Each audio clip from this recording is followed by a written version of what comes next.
권태기에 대해서 들어보셨습니까? 권태기. 국어사전을 보게 되면 권태기에 대해서 다음과 같이 정의를 내려줘요. 제가 한번 읽어드리겠습니다.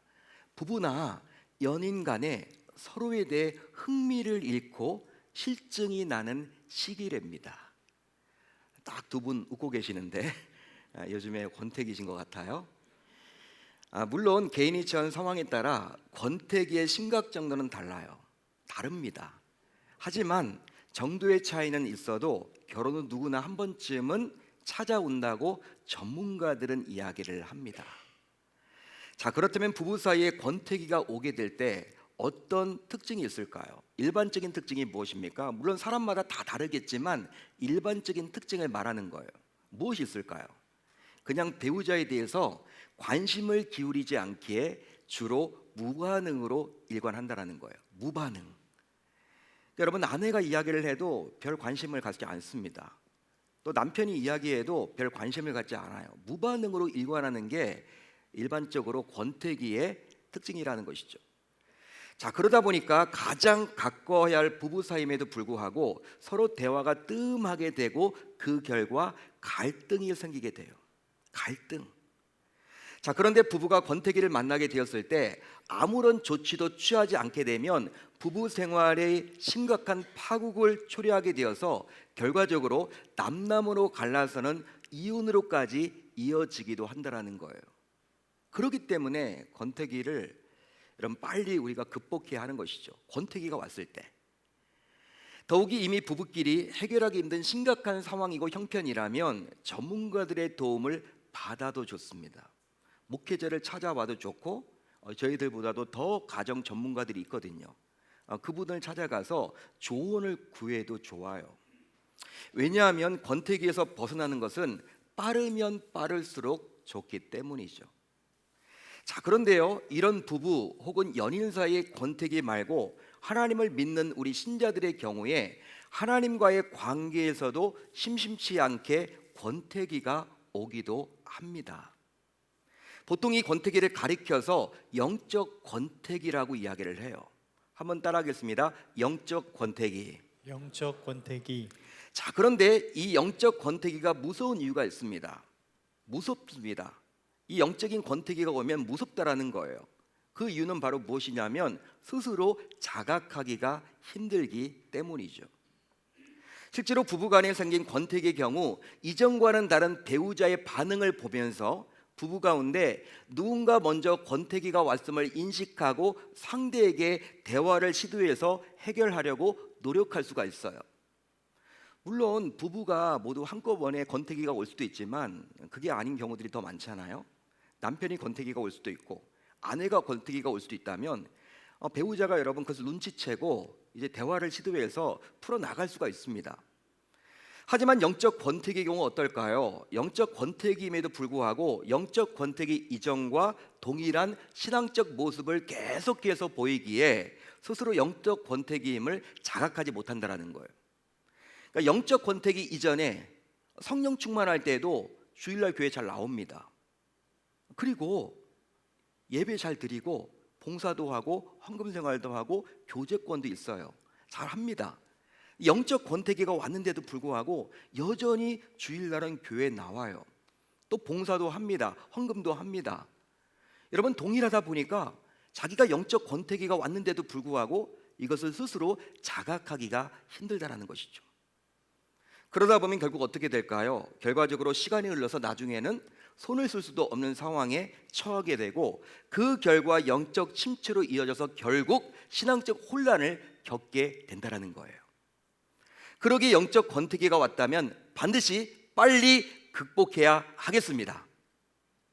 따라서 장거리 레이스와 같은 신앙생활을 하는 저와 여러분들 모두 누구나 예외 없이 영적 권태기를 만날 수도 있을 텐데요. 목회자인 저에게도 영적 권태기가 찾아올 수 있고 평신도인 여러분들에게도 영적 권태기가 찾아올 수 있음을 우리가 인정해야 돼요. 아니, 어쩌면 현재 영적 권태기임에도 불구하고 스스로 인지하지 못하고 힘겹게 신앙생활을 하고 계신 분이 이곳에 앉아 계실지도 모르겠어요. 자, 그렇다면 어떻게 이런 무서운 영적 권태기를 극복할 수 있을까요? 여러분, 무섭잖아요. 자각하지 못하니까. 자기가 영적 권태기인데도 불구하고 여러분, 우리가 자각을 못하니까 이게 얼마나 무섭습니까? 어떻게 이것을 극복할 수 있을까요?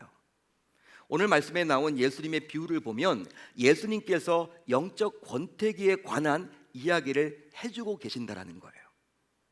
그러기에 저와 여러분들 모두 예수님께서 해주신 이 비유의 말씀을 곰곰이 살펴보므로 영적 권태기가 오더라도 훌을 털어버릴 수 있어야 할 줄로 믿습니다.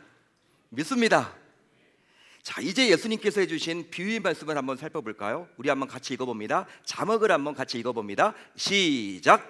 아이들이 장터에 앉아 제 동물을 불러 이르되 우리가 너희를 향하여 피리를 불어도 너희가 춤추지 않고 우리가 슬피 울어도 너희가 가슴을 치지 아니하였다 함과 같도다. 아멘.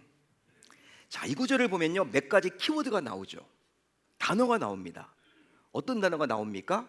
피리와 춤, 그리고 애곡과 가슴을 치는 것. 슬피 울어도 애곡이죠. 그리고 가슴을 치는 것, 즉 결혼식을 뜻하는 피리와 춤. 여러분, 결혼식은 즐거운 거예요. 결혼식은요, 춤이 있습니다. 결혼식은 음악이 있습니다. 흥이 나죠. 그러니까 피리와 춤은 결혼식을 뜻하는 거예요. 반면에 장례식을 뜻하는 애곡과 가슴을 치는 것이 나오죠. 여러분, 인간 사이에서 가장 중요한 것이 있다면 뭘까요? 결혼식과 장례식 아닙니까? 결혼식과 장례식. 그러니까 우리 교회도 잘 챙기잖아요. 여러분들도 대소사라고 이야기해서 이 결혼식, 장례식, 내가 아는 분 찾아가기도 하고 부조를 하기도 하고 우리가 위로하고 그렇잖아요. 또 축복하고 축하하기도 하지 않습니까? 그러니까 인간이 여러분 살아가는 데 있어서 가장 중요한 게 이 결혼식과 장례식인데 우리 주님이 지금 그 이야기를 해주고 있다는 거예요. 자, 이 비유의 내용은 바로 다음과 같은데요. 즉 아이들이 장터에 앉아서 자신의 친구들을 불러냅니다. 불러내어서 그들에게 뭘 불었어요?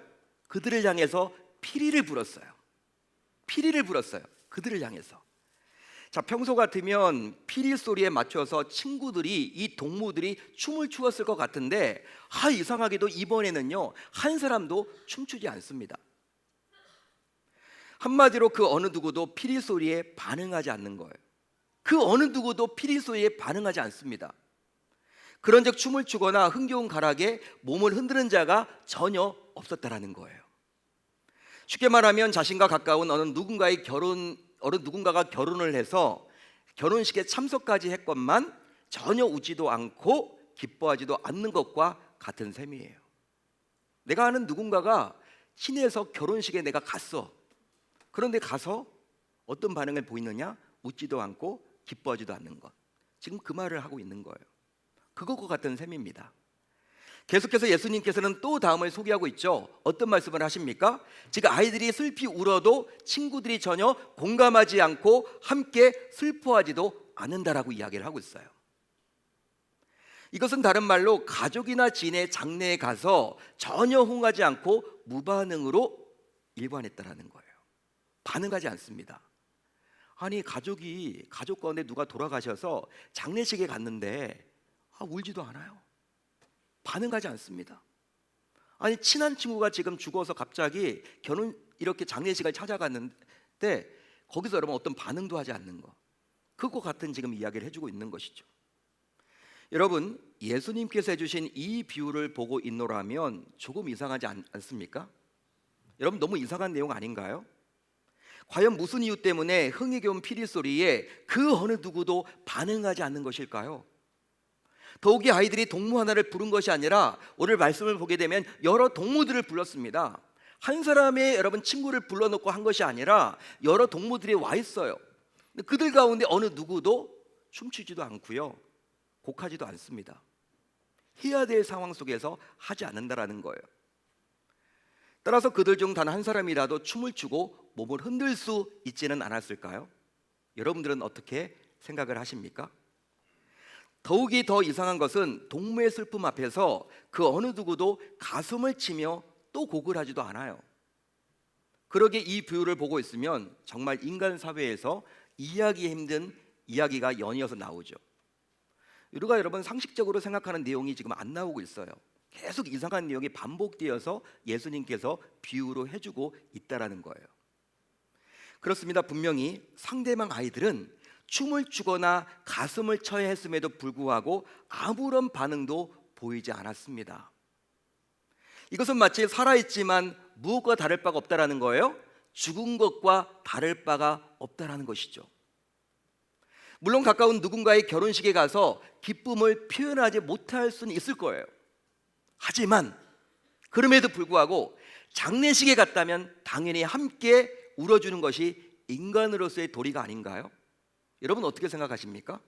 장례식까지 갔는데 울어주는 것이, 함께 아파하고 울어주는 것이, 슬퍼하는 것이 인지상정 아닌가요? 그것도 자신과 가까운 누군가의 죽음 앞에서 말입니다.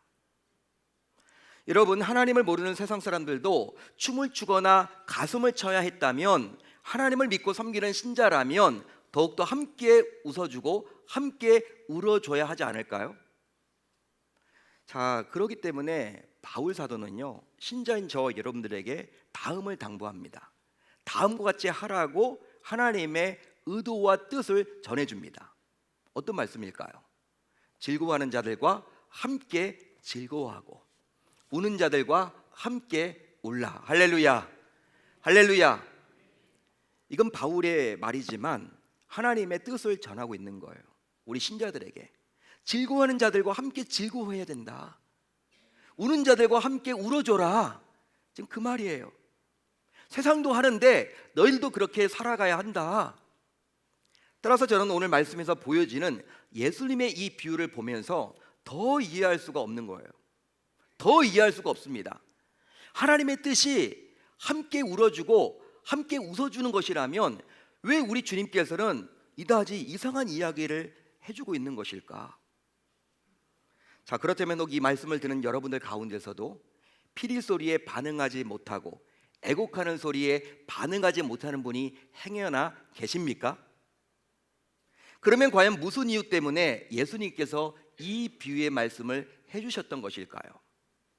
왜 우리 주님께서는 비유를 이야기하시다가 왜 이 이야기를 해주셨던 것일까요? 이 말씀은 예수님께서 직접 하신 비유입니다. 비유예요. 실제로 비유란 영적 의미를 숨기며 예수님이 하셨던 설교의 방식이에요. 예수님께서 직설적으로 설교하신 경우도 있지만 어떤 경우에는요, 비유를 통해서 자신이 주고자 하는 내용을 감추었습니다. 그러니까 듣는 자들은요, 여러분 알아듣는 사람도 있지만 못 알아듣는 사람도 분명히 그 안에 있다라는 거예요. 의도를 가지고 우리 주님께서 비유로 해주셨죠. 따라서 이 비유 안에 우리 주님께서 전달하고픈 진짜 메시지가 숨어 있음을 저와 여러분들은 놓쳐서는 아니 되겠습니다.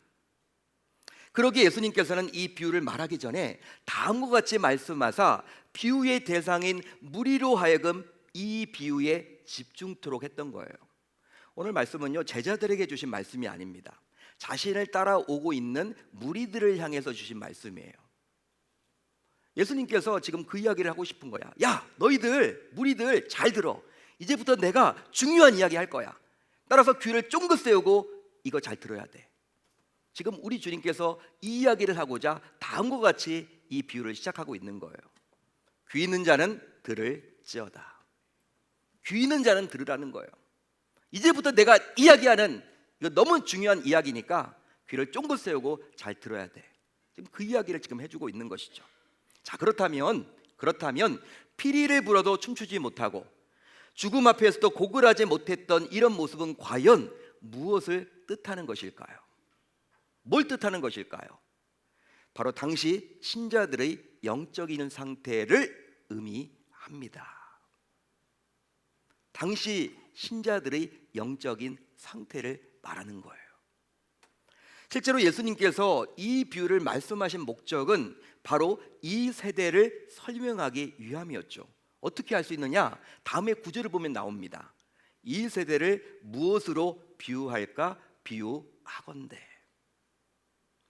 즉 예수님께서는 이 비유를 통해서 이 세대가 바로 하나님 안에 있지만 하나님과 소통하지 못하는, 즉 영성이 모두 정지된 영적 권태기라고 진단했던 거예요. 따라서 세례 요한과 예수님이 활동하는 당시의 세대는 바로 영적 권태기라고 말할 수 있습니다.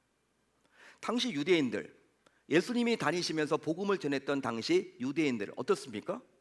다 하나님 믿는 사람들이었어요. 예배 드리는 사람들이었습니다. 헌신하고 봉사하는 사람들이었습니다. 여러분, 주일날은, 안식일날은 가서 예배 드렸습니다. 회당 중심의 삶을 살았습니다. 그럼에도 불구하고 지금 누가 못마땅하고 있는 거예요? 우리 주님이. 영적 권태기라는 거예요. 그들은 지금 전혀 느끼고 있지 못하죠. 내가 지금 영적 권태기인지 영적 침체인지 알지도 못하고 있습니다. 자기는 나름대로 신앙생활을 잘하고 있다고 여겼다라는 거예요, 당시 유대인들이. 근데 우리 주님이 그게 아니라고 지금 이야기를 하고 있는 것이죠. 그렇게 당시 신자들은 하나님을 섬긴다면서도 하나님에 대한 무관심, 무반응으로 일관했어요. 그러니까 마음을 모르고, 주님의 마음을 모르고 자신의 그런 생각대로 신앙생활을 했던 거예요. 자, 그래서일까요? 그들은 세례 요한이 와서 회개하기를 촉구했건만 그 어떤 반응도 하지 않습니다.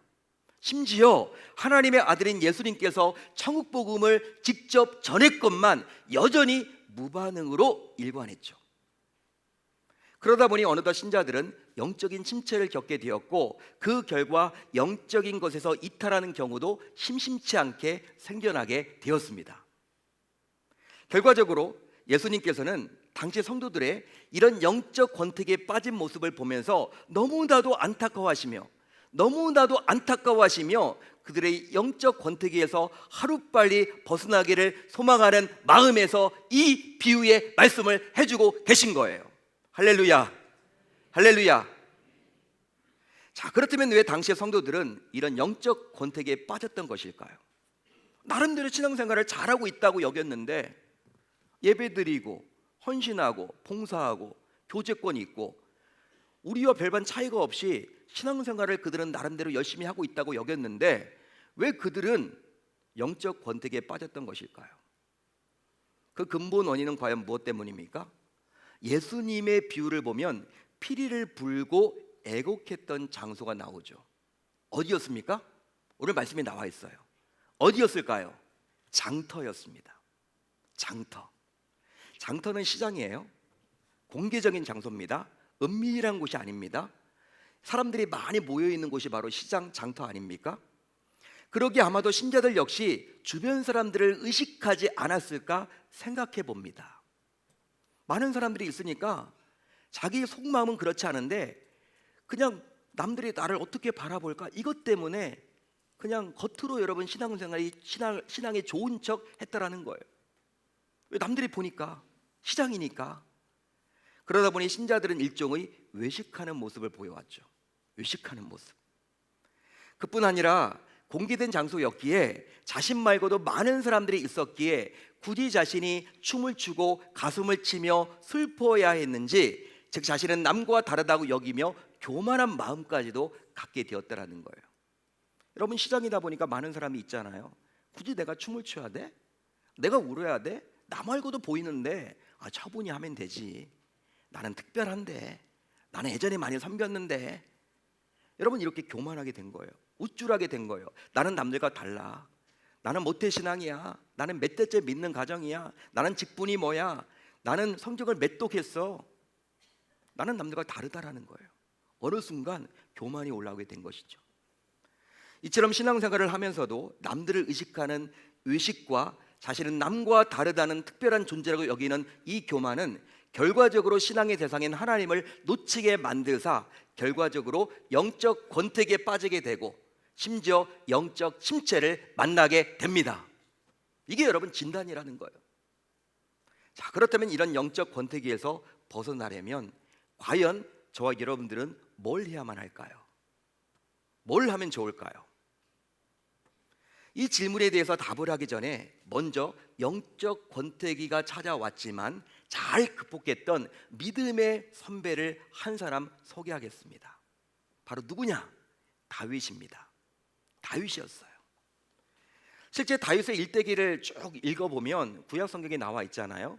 우리가 쭉 읽다 보면 다윗 역시 영적 권태기를 만나서 그 결과 영적 침체에 빠지게 되었어요. 다윗의 여러분 일대기를 보면요, 우리가 별반 다를 바가 없어요. 다윗이 성령 충만할 때가 있었죠. 그렇지만 영적 침체기를 겪었고 영적 권태기를 겪었던 적도 있습니까, 없습니까? 있었죠, 여러분. 큰 죄까지도 저질렀죠, 그 결과. 자, 그러다 보니 다윗 역시 이 말씀을 듣는 신자인 우리와 별반 다를 바가 없다고 보여지기도 해요. 하지만 그럼에도 불구하고 다윗은 이런 영적 권태기에서 벗어나려고 분명히 하나님과 다음과 같은 소중한 시간을 가졌습니다. 자, 시편 42편을 볼까요? 이렇게 나와 있어요. 하나님이여, 사슴이 시냇물을 찾기에 갈급한 같이 내 영혼이 주를 찾기에 갈급하니이다. 할렐루야, 할렐루야. 다윗의 솔직한 고백이에요. 사슴이 시냇물 찾기에 갈급함처럼 나도 내 영혼이 주를 찾기에 갈급하니이다. 하나님 앞에 자신의 정말 모든 것을 까발려서 올려드리고 있는 거예요. 솔직한 고백을 하고 있는 거예요. 또 있습니다. 시편 63편을 볼까요? 또 이렇게 나와요. 하나님이여, 주는 나의 하나님이시라. 내가 간절히 주를 찾되 물이 없어 마르고 황폐한 땅에서 내 영혼이 주를 갈망하며 내 육체가 주를 앙모하나이다. 아멘. 그렇습니다. 다윗은 자신의 영성에 분명한 한계가 있음을 깨닫고 스스로 자신의 영혼을 일으키고자 몸부림을 쳤습니다. 쉽게 말하면 그냥 이대로 지나치면 결국 더 이상 아무것도 기대할 수 없다고 판단해서 자신의 현 상태를 솔직하게 하나님께 쏟아낸 거예요. 내가 이렇게 가다가는 나 죽는구나, 나 끝이구나, 나 점점 하나님으로부터 멀어지는구나. 본인이 여러분 깨닫고 하나님께 솔직하게 지금 부르짖고 있는 거예요. 고백하고 있는 거예요. 한마디로 누가 시켜서가 아니라 스스로 자신의 영성을 진단하고 점검했습니다. 누가 시켜서 하는 게 아니에요. 그것도 일평생 한 번이 아니라 주기적으로 진단하고 점검했다라는 거예요. 자신의 영성을. 구체적으로 볼까요? 다윗은요, 시편 63편 4절, 여러분들이 집에 가셔서 꼭 찾아보세요. 63편 4절을 보게 되면 주님께 손을 들고 외치고 있어요. 손까지 들어서 외쳤다라는 것은 무엇입니까? 이것은 자신의 영혼을 불쌍히 여겨달라는 다윗의 간절한 기도입니다. 나를 좀 불쌍히 여겨주세요. 주님, 저를 좀 불쌍히 여겨주세요. 내 영혼을 좀 불쌍히 여겨주세요. 저는 한계가 있습니다. 저는 죄를 짓고 살아갑니다. 저는 직분을 가지고 있고, 저는 모태신앙자고, 저는 여러 가지를 많이 가지고 있지만, 해왔지만 아직도 하나님 앞에서는 여전히 죄인입니다. 나를 좀 불쌍히 여겨달라고 그는 손을 들고 외치고 있다는 거예요. 그뿐만이 아니에요. 시편 63편 6절, 여러분들이 집에 가셔서 꼭 읽어보세요. 63편 6절을 보면 다윗은 침상에서 새벽마다 주님의 말씀을 읊조렸습니다. 이건 뭐예요? 말씀을 묵상하고 읽고 들었다라는 거예요. 이처럼 다윗은 기도와 말씀과 기도를 통해서 자신의 영성에 문제가 있음을 고백하며 영적 권태기에서 벗어나고자 몸부림을 쳤습니다. 자, 그렇다면 지금 신자인 우리 역시 이 다윗처럼 영적인 진단과 점검을 통해서 행여나 코로나 팬데믹을 거치면서 영적 권태기 안에 있다면 이것을 잘 이겨내야 하지 않을까요? 여러분 어떻게 생각하십니까?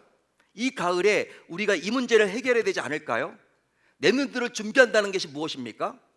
다른 계획을 세우는 것이 아니라 우리가 여러분 반성할 것은 반성하고 우리가 점검할 것은 점검해서 내년도에는 영적 권태기가 아니라 성령 충만하게 삶을 살아가야 되지 않을까요?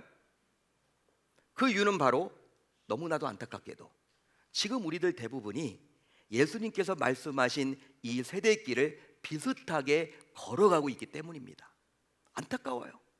예수님 당시 그런 모습이다 지금 코로나를 거쳐가면서 한국교회 성도들의 모습이 비슷하다는 거예요. 저를 포함하여. 즉 나와 너 할 것 없이 우리들 대부분이 영적 권태기 안에 있다는 것이죠. 그 결과 신앙생활이 결코 즐겁지가 않고 어떤 의무감에서 마지못해서 하는 영적 침체를 겪고 있습니다. 신앙생활은 억지로 하는 게 아니거든요. 여러분, 어떤 의무감 때문에 하는 게 아니거든요. 기쁠 수밖에 없거든요. 제대로 하면요. 여러분, 이게 짐이 되어서는 아니 되거든요. 예배 드리는 것이. 한마디로 하나님의 말씀에 대해서 그 어떤 반응도 하지 못하고 있죠. 따라서 이 말씀을 듣는 지금은 신자인 우리 모두 오직 예수님을 찾아야 할 때입니다. 왜냐하면 예수님을 잊어버리면 모든 것이 정지되고 그 결과 정지된 신앙으로는 그 무엇도 감당할 수 없기 때문이죠. 그러기에 자신의 영성을 점검하고 진단할 수 있는 말씀과 기도, 기도와 말씀, 그 어느 때보다도 더 가까이 해야 할 줄로 믿습니다. 사랑하는 성도 여러분, 이제 우리 모두 자신의 신앙을 솔직하게 한번 점검해 봅시다. 나의 신앙을 점검해 보자고요. 혹시 안타깝게도 예수님께서 말씀하신 이 세대와 비슷한 행태로 신앙생활을 하고 있지는 않습니까? 한마디로 주변 사람들을 신경 쓰느라 외식해서 정작 중요한 하나님을 놓치고 있지는 않습니까? 매주 예배 나오시고 매주 봉사를 하시고 직분은 가지고 있지만 남들을 자꾸 신경 쓰느라 정작 중요한 여호와 하나님을 놓치고 신앙생활을 하고 있지는 않으시냐는 거예요. 또 주변 사람들과는 자신이 다르다라는 이유로 스스로 교만해져서 어느덧 하나님이 되어서 남을 쉽게 판단하고 남 이야기하기를 좋아하고 남을 헐뜯고 정죄하는 그런 것에 여러분들이 시간을 보내고 있지는 않습니까? 그뿐 아니라 너무 세련되고 우아한 모습으로만 신앙생활을 하려 하지는 않습니까? 자, 그렇다면 지금 이 시간 예수님께서 나를 과연 어떻게 바라보실까요? 나를 바라보실 때 우리 주님께서 점수를 매긴다면 여러분 A학점을 주실 것 같습니까? B학점을 주실 것 같습니까? C학점을 주실 것 같습니까? 우리 주님께서 내가 판단하는 것이 아니라 나는 잘하고 있다고 여기는데 우리 주님께서 F학점을 주신다면 어떻게 하실래요? 여러분, 예수님께서는 다윗처럼 심령이 가난해서 배고픔을 솔직하게 호소하는 자에게 친히 찾아와 주십니다. 또 의에 줄이고 목마른 자에게 친히 찾아와 주십니다. 따라서 이제 우리 모두 주님 앞에서 보다 솔직해집시다. 주님 앞에서는요, 우리가 어린아이가 돼야 돼요. 이게 나이 많으신 어르신들도 계시지만 주님 앞에서는요, 여러분 주님 앞에서 무슨 나이가 중요합니까? 어린아이가 다 되셔야 돼. 어린아이와 같지 않으면 천국에 갈 수 없다. 어린아이처럼 다 자신을 드러내십시오. 솔직해지십시오. 영적으로 배고픈 상태인데 배부른 척 한다면 이것은 오만이요 위선이에요. 그리하면 결국 영적 권태기에서 벗어날 수 없을 뿐만 아니라 그 결과 영적 침체 속에서 계속해서 힘겹게 살아갈 수밖에 없습니다. 그뿐 아니에요. 우리 모두 주님 앞에서 춤도 추시고 가슴도 치셔야 하겠습니다. 여러분, 주님이 말씀하시면 반응이 있어야 한다는 거예요. 주님이 어떤 말씀을 하시든지 간에 그 말씀을 반응하십시오. 즉 주님이 주시는 말씀에 적극 반응해야 영적 권태기에서 벗어날 수가 있기 때문입니다. 한마디로 강단에서 선포된 말씀을 듣고 죄를 깨닫게 되었다면 어떻게 해야 될까요? 즉시 즉각적으로 회개 기도를 하셔야죠. 회개하셔야죠. 죄가 생각이 났다면 회개하셔야 돼요. 또 말씀을 듣고 은혜를 받았다면 뭘로 반응을 하셔야 될까요? 아멘으로 반응을 하셔야 돼. 아멘으로. 또 슬프면 참지 말고 울어도 좋습니다. 남들 의식하지 마시고 말씀을 듣고 나서 찔림이 있다 울어도 좋아요. 감사하면 감사를 표하십시오. 그뿐 아니라 행복하게 되었다면 내가 받은 그 행복한 감정을 주변 이웃들에게 전할 수 있기를 바랍니다. 그리할 때 신자인 우리 모두 위험한 영적 권태기에서 해방될 수 있습니다. 할렐루야. 할렐루야. 여러분, 이제 내일부터 시작되는 3일간의 기도회 11조에 우리 모두 동참을 한번 해보자고요. 지금까지 동참하지 않았더라도 이번 3일간의 집회에 선포된 말씀을 붙잡고 기도하는 가운데 자신의 영적인 상태를 다시 한번 점검하고 진단해 보셨으면 좋겠습니다. 혹시 어느 순간 나도 모르게, 나도 의식하지 못한 가운데 바리새인처럼 의식하고 있지는 않은지, 말씀을 듣고 기도하는 가운데 내가 의식하며 살았구나, 남을 너무 의식했구나, 또 교만해져 있지는 않은지 자신의 영성을 점검하고 진단해서 우리 모두, 이곳에 앉아있는 주의 권속들 모두 영적 권태기에 빠지지 않을 수 있기를 우리 주님의 이름으로 축원합니다. 행여나 영적 권태기에 속해 있더라도 항상 탈출할 수 있는 그 비법과 방법 우리가 알게 되었사오니 이 말씀 붙들고 우리가 영적 권태기가 다가온더라도 그것을 물리치고 항상 성령 충만하게 기쁨으로 신앙생활을 해나갈 수 있기를 우리 주님의 이름으로 축원합니다. 그렇게 살겠다라고 다짐하고 결단하는 저와 여러분들이 다 되실 수 있기를 우리 주님의 이름으로 축원합니다.